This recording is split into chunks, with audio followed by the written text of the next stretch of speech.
There's something about a name that carries the weight of an entire destiny.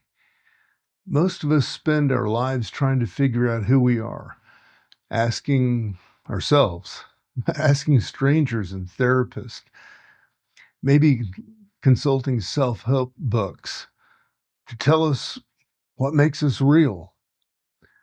But what if your name already knew? What if before you were even born, before you even drew your first breath in this world, your life's work was already decided and wrapped up inside something as simple as words? Well, this is a question that sits at the center of an extraordinary story, a life lived at the edge of two completely different worlds, a man's journey to make peace with a destiny his younger self would have fought with everything that he had. Well, I'm Mark Roach. Welcome to Transcendent. Among many aspects of my life in business, athletics, and art, I found my life circumstances have led me to question and look deeper into my own beliefs, as well as to the beliefs of others. Today, the introductory chapter of a book that I want to explore with you it's not one of my own books, but it's from a book about the life of Malidoma Patrice Somé, who was a West African healer, an elder from the Dagara people of Burkina Faso. His name means something profound. He who makes friends with the stranger enemy. And this name wasn't just something his parents liked the sound of. It seems like a prophecy. It was his life's instruction manual, written before he even understood how to read. At 4 years old, Somé was stolen from his village and his family by French colonial forces working directly with the Roman Catholic Church. They put him into missionary schools where everything that he knew, everything that made him who he was systematically beaten out of him. The goal was simple and brutal: convert the next generation of African children to Western ways, to Christianity, to the idea that their own culture was primitive and backwards and needed to be replaced with Eastern or with European thinking. This wasn't unique to his village or even to West Africa. This was happening across an entire continent, an entire system designed to colonize not just land and resources, but minds and souls. Now, what strikes me about Somé's story is something most people miss when they talk about colonialism. Yes, there was violence. Yes, there was theft. But the deepest wound, the one that cuts through generations, was psychological. It was the installation of shame. Children were told that everything that their grandmothers knew, everything that their grandfathers had built, everything that had connected them to something sacred and real was wrong. It was evil. It was demonic. And literacy, which the West positioned as enlightenment, actually became a tool of control, a tool that made people doubt their own perception of reality. When you force someone to think in a language that isn't theirs, when you make them process the world through a logic that doesn't belong to them, you fundamentally change how they see themselves. Somé carried this wound for years. He remained in the missionary school system until he was 20 years old. For 16 years, he forgot his native language. He forgot his people's healing practices. He forgot the rituals his ancestors performed weren't superstition or devilry. They were sophisticated technologies for working with invisible forces, with spirit, and something that Western science still doesn't have words for. He became so ashamed of his origins that when he finally returned to his village, he couldn't see it as home. His Western educated eyes looked at his own people and felt pity. He looked at their nakedness and their unsophisticated dwellings, their simple way of living, and felt anger at God for associating with him with them. That is the depth of what colonialism does. It doesn't just take your land, it makes you ashamed of your mother and father. But here's where the story shifts. Here's where the redemption starts. Because Somé had a guide. He had an uncle named Guiso, who was what the West might call a shaman.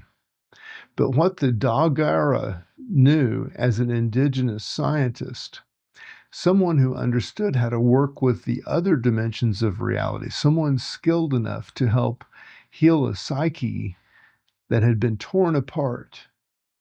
This uncle didn't use Western psychology.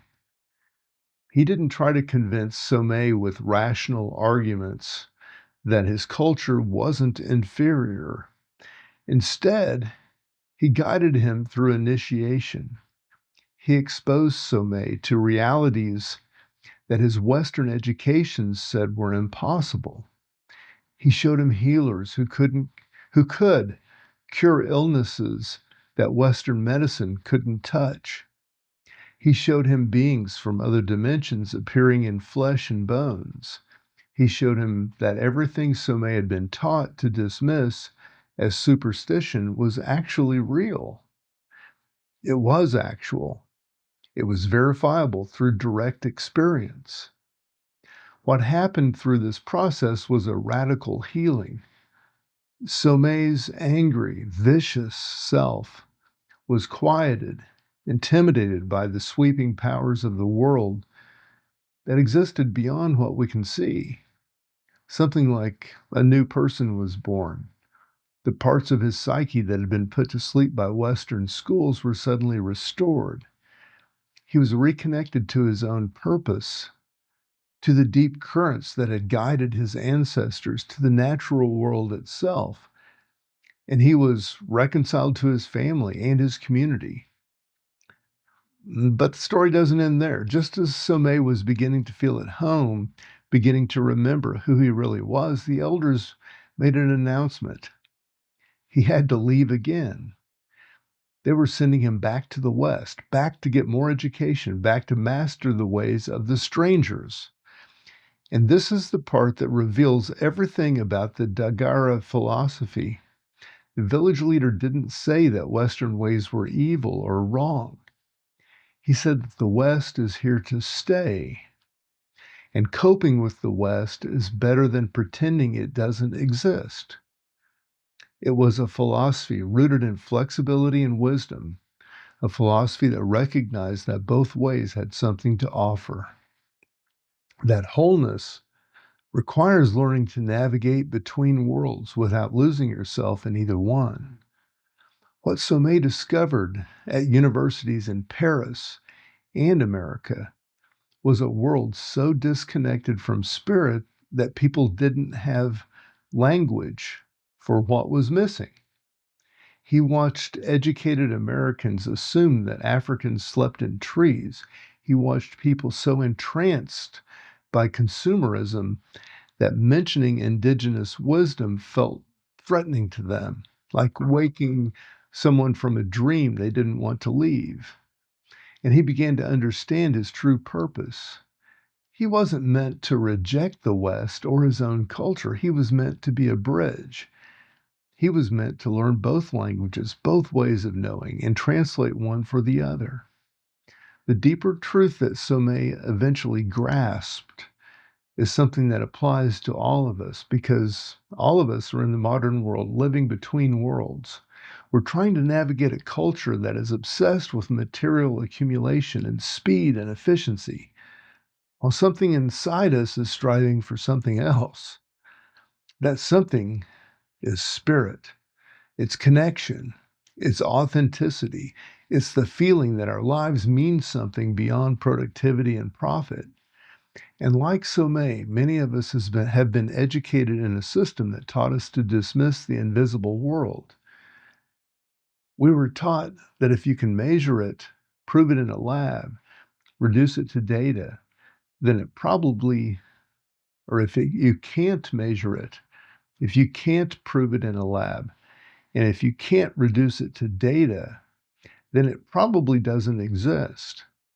We were taught that intuition is unreliable, that grief is weakness, and that community is nice, but it's ultimately optional, that your purpose is something that you should figure out on your own through individual achievement and accumulation. But there's an awakening happening. There's a hunger spreading throughout the culture today for something authentic, for rituals, for real community, for ways of living that acknowledge that we are not separate from nature, that we are part of a larger intelligence, that consciousness itself might just be the foundation of reality rather than something that arose accidentally from dead matter. This is what Somé's introduction is really about. It's about the possibility of living between worlds without losing yourself. It's about recovering what was stolen, learning or forgotten. It's about learning what was kept from you, and then integrating all of that into who you are now, today. It's about understanding that your name, your purpose, your reason for being here is something that was possibly decided before you were born, and your job is simply to remember it. I'm Mark Roach, looking forward to sharing more about Somé in upcoming episodes and wishing you all the best.